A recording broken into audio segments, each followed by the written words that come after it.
And just like that, you've completed day 18. Girl, you are rocking out. Listen, sis, I'm so proud of you. So, today, let's talk about keeping that door closed. There ain't nothing back there. You don't need to look back. I don't know about you, but during this fast, there have been people coming into my life, particularly men coming into my life that I haven't talked to in years. Some of them in years, just coming out of the clear blue sky, which we know it's not a coincidence. The enemy is not slick, but coming out of what appears to be the clear blue sky, talking about some, hey, it's been a while, requesting me on Instagram, following me on Facebook. I'm just like, why are you hitting me up now? I haven't talked to you in years, months, some of them weeks, and now you just coming out of nowhere. And honestly, the warfare is going to be real. Like, the enemy is going to bring up people or things from your past during this fast. If you're like me, you are also experiencing something similar, or maybe someone who God warned you about is coming back into your life with more aggression. Like, they're really pushing themselves upon you, really trying to break bread with you, really trying to get in your inner space. Maybe it's an ex or exes that you were outside. Okay, we all have a past. You were outside with. You were doing things that were not becoming of a daughter of God. Were not pleasing to God with them. And you've turned over a new leaf now. You're walking closer with the Lord. You're trying to do better. And here they come, reminding you of things, bringing up those old feelings and things of that nature. It could be a family member that is toxic, that's coming to you and is saying, oh, I'm different now, this, that, the third. Like, literally love bombing you could say, to get you to open up that door to let them back in with their toxicity and demonic energy. It could be a myriad of things. But just understand that, like I said, the devil is not slick, but he is crafty. And he will try to get you to reopen those doors that you've been delivered from, to revisit those situations you've been delivered from. You don't have time to go back, sis. You do not have time to go back. I'm telling you, if you go back, you will experience 10 times worse than you did the time before, or times before. Like, it's serious out here, y'all. We have to be careful, especially when you're talking about relationship with people. And to my single ladies, especially, who are listening to this, romantic relationships, like I said, there might have been a time in your life where you were outside and you were doing the things with the men and all this type of stuff, but you are a new creation. You have turned over a new leaf. You are doing better. So do not backpedal. You made it this far without talking to that joker. Don't go back. Do not go back, y'all. When I tell you, like, the other day I was in Walmart, this guy that I dated back in 2012 came back and was like, hey, now mind you, he did hit me up, like, I want to say 2020, when the pandemic was just starting. But either way, I haven't heard from him in at least 4 years.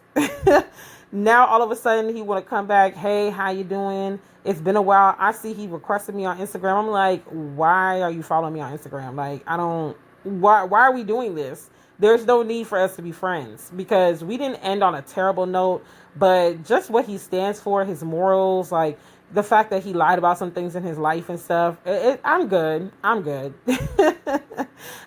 walking with God. I'm good serving the Lord. Like, I ain't got time. I do not have the time. And so I just was laughing to myself, because he's in the DMs trying to have conversation and do all this stuff.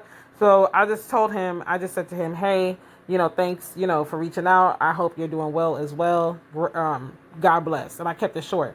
He's trying to drag on the conversation, this, that. And I just laughed to myself. I was like, the enemy really be trying. He really be trying to get you to fall back into those old patterns, or that spirit of perversion or jealousy or whatever. And I'm like, nah, I ain't having it. So if you are like me, like I said, during this fast, you may have experienced the same thing, where you're like, why am I tempted to do the things that I used to do that I know are not pleasing to God? Why am I tempted to all of a sudden drink, and I haven't craved a drink in like 2-3 years? Why am I tempted to go have sex outside of marriage, and I've been abstaining for the last few months or years?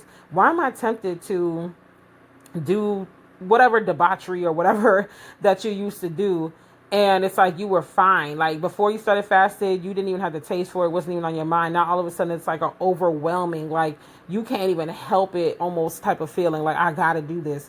That's the enemy. And I'm here to tell you to keep that door closed because he's trying to get you back in spiritual bondage. Like I said yesterday, we're tearing down strongholds. We're breaking strongholds in our lives because that is going to allow you to experience the goodness of God on a different level.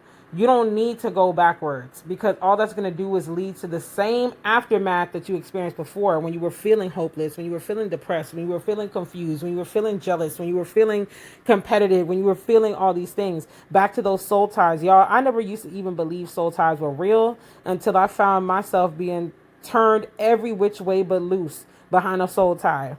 It took me, I would say, a good year to get over that soul tie. I was gone. Your girl was gone. So it is real out here. Be vigilant in the spirit because one little backpedal can lead you to 1, 2, 5, 10 years of recovery. Think of the Israelites when they were delivered out of Egypt. They could have made it to the promised land in like 40 days. It took them 40 years to go around a mountain. Now, part of that was God's providence because he knew they weren't prepared to see their enemies in the land that was promised to them, because they would have said, oh, nah, take me back to Egypt. I'm not going to fight this battle.